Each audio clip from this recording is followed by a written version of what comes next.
The other approach that customers have come to us is that with the adoption of public clouds, especially with bare metal coming up as a first-class citizen, the other major announcement that we wanted to talk about today is that we've, very happy to announce, and Binny's going to come up and talk about the work that he's been doing for the last almost a year with a core team dedicated, working with AWS to actually make Nutanix available on AWS bare metal. And to talk about that, let's call Binny on stage.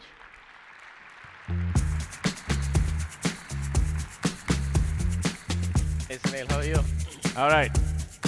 Binny, once a year for the demo, he dusts off the suit that his mother-in-law gave him for his marriage, right, as you can see. Where's yours? So make sure you pay some compliments. Now, Binny, on the other hand, doesn't have a Slack handle. He just works. He's a pretty serious dude, one of the two CTOs that we have between him and Rajiv and so forth. So I just thought, we'll just give you a name, Binny, right? In the spirit of giving him a Slack handle, hopefully that'll stick. We'll just call you Biggie Man, okay? All right. So what are we going to talk about? Yeah, actually, with respect I'm funny, to AWS. I'm funny, but you don't get my jokes. Okay, okay. What are we going to talk about? Two things. Yeah. All right. One is customers want to expand the data centers, but they don't want to buy capacity. Right? That's one problem to solve. The other is you want to move your applications to the cloud, but you don't want to change your app. These are hard problems. We have a solution. We call it Xi clusters. It's basically Nutanix clusters running on AWS, but there are two key things to understand about it. First is you can use their existing credits, existing account with AWS, VPN, direct connectivity, all the investment that you have done with AWS accounts, you can use that. Second, when you're running inside that account, Nutanix is running inside that account, you get access to native networking speeds between workloads on Nutanix and workloads on Nutanix talking to AWS native services. Right? That comes because of the work that we have done with the AWS networking layer. Right. So let me show Let's you. take a look. Right? Yeah. So here on the screen you have Prism Central. This is Prism Central on-premises that I have, and this is a classic problem. Use case number one. Right? I have a cluster on-premises, and it's running out of capacity. Right? So I'm launching a bunch of desktops. I only have 26 days left. I have two options. I can buy more hardware, add it.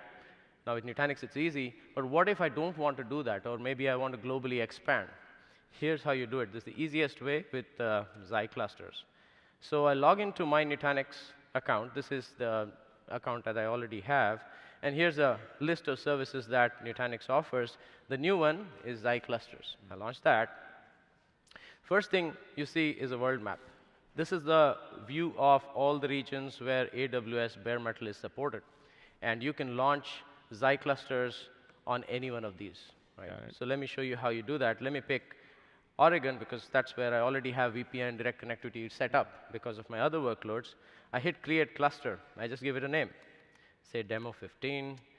I pick the software of AOS that I want to run, host type, bare metal, number of hosts, 3, 4, whatever. I can start with 3, expand later.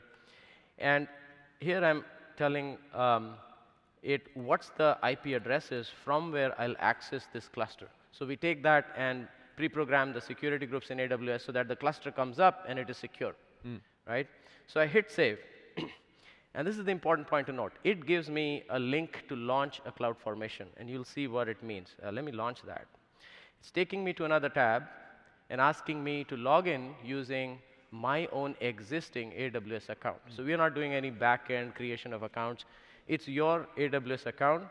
You log in, and you see that the same form appears. This is a cloud formation template, whatever I had given. It asks one additional question, which is, who will be the admin, the AWS user, who will be the admin of this cluster? I pick my name, acknowledge, and I click Create. So that's it. In 30 seconds, I have actually started launching a cluster.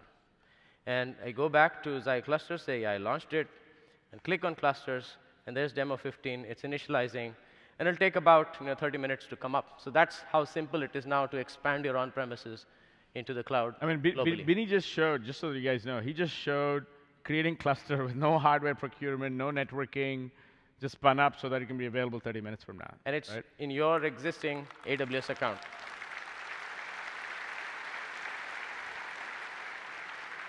Good stuff, man. Let's talk a little bit about the capabilities as to Yeah, how we so built this as I, a more genuine offering. right, so I do have a cluster here called AWS, which has been running for a few weeks. I won't wait for the cluster to come up that I just spun up. So I'm logging into this cluster. Now, this is identical to a cluster that you have on premises that you know. This is Prism Element. And as you see, the only difference that you'll find is the hardware model. It says AWS, right? Other than that, everything is the same. I can register this to a Prism Central. Now, I can launch a Prism Central on this cluster, or I can connect it to the Prism Central I already had, right? So that Prism Central showed that I'm running out of capacity. I want to add this additional capacity there. I use the password that I use for that Prism Central. So in a few seconds, it basically registers that cluster in the cloud to the Prism Central on premises. And that happens because the VPN direct connectivity, whatever you have is already there. It's running within your AWS account, all right? So let me take you to Prism Central. This is where the problem was of capacity, right? So look at VMs there, and I see 26 VMs. Let me group them by cluster, and you'll see I see two clusters now, not just one, two. One is the AWS cluster, and one is the cluster that's running out of capacity, right? OK, now this is hybrid cloud view, and I want to show you how you can leverage it. Assume that there are some seasonal workers that are coming in. I need to give them desktops, right? I have Citrix desktop deployed on premises. Let me launch the console there. And here you see Citrix, to save time, we've already configured it with the AWS cluster. The point here is any third-party integration over the last many years just works. I mean, this software that we are building just released, but Citrix works with it, right? So I can click on Add Machines, say about I need 10 more desktops. So you can instruct Citrix Studio to go create additional desktops here. Additional desktops, OK. Right. So let me wait for this to spin up. So essentially, through console, we launched Citrix Studio. Yeah. And then through Citrix Studio, we're spinning up, say, 10 desktop VMs. Yeah, and I'm using default options here. And just with a few clicks, I've instructed Citrix Studio. Now, Citrix is running on premises. Usually, it deploys desktops on premises. Now, it's able to deploy it in the cloud. Let me show you. So you go to Prism Central here. And as you can see already, I see some VMs showing up there. Got it. This is Citrix on-premise deploying burst capacity into the cloud. Got it. Got it. Got it. Good stuff.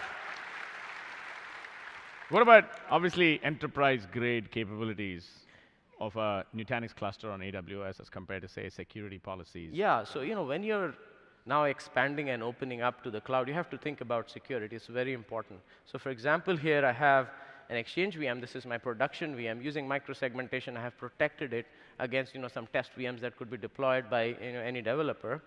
Now, I would like to show you what happens if you deploy something in the cloud, say this test VM. Let me log in there. And I'll try to sort of launch a ping attack or something on my Exchange VM on-prem. So I have a script that does that. So it's pinging. As you see, the latency is about 47 or so. This is from the cloud going back to on-prem. Right. So he's pinging from his VM in AWS, Nutanix clusters, to a couple of VMs on-premise. Yeah, I'm pinging the Exchange VM. Now, I do have a security policy protecting, that's supposed to protect the Exchange VM. But if you notice, it's in monitoring mode right now. It's not enforced. So what it does is it shows in blue what's expected. And in yellow, it shows things that are not expected. Now, as you see, the 172.31, that IP address is the test VM IP address. If I want to stop doing, stop those extraneous network connections, I can apply my policy now, right?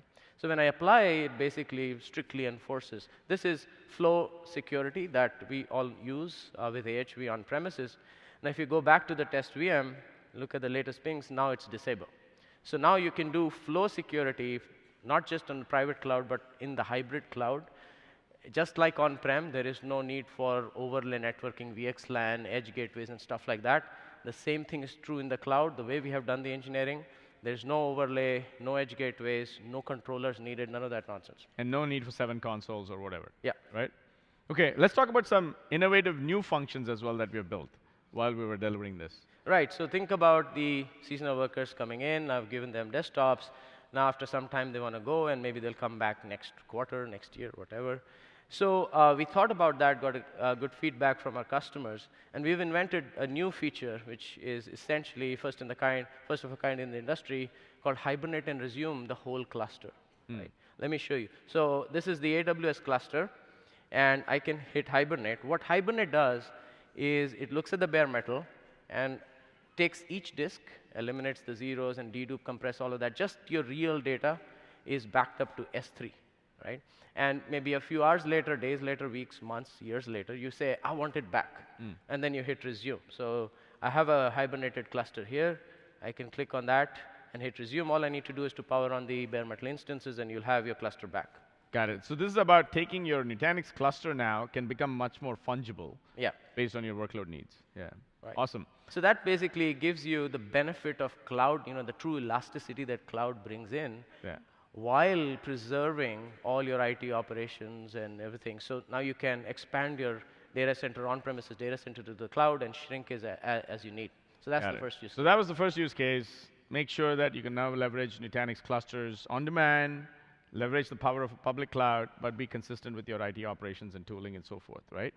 Make it look like another cluster, just happens to be not in your data center, right?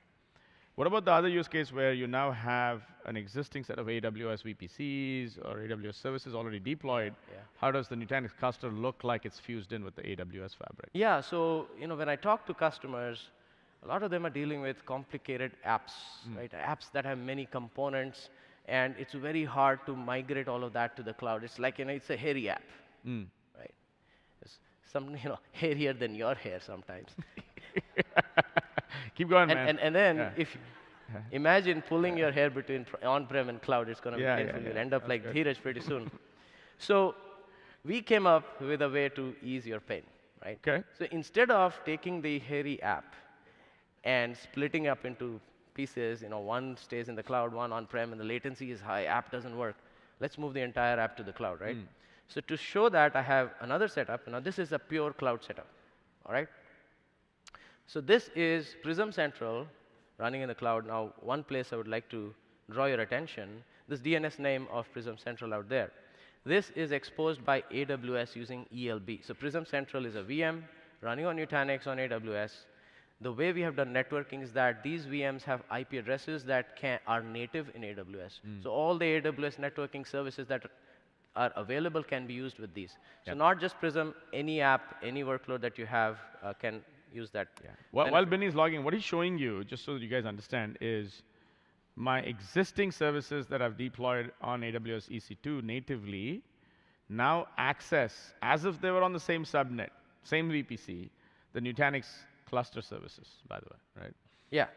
So I took an app that I was running on premises, and it was a 3-tier app. Let me show it through the COM console.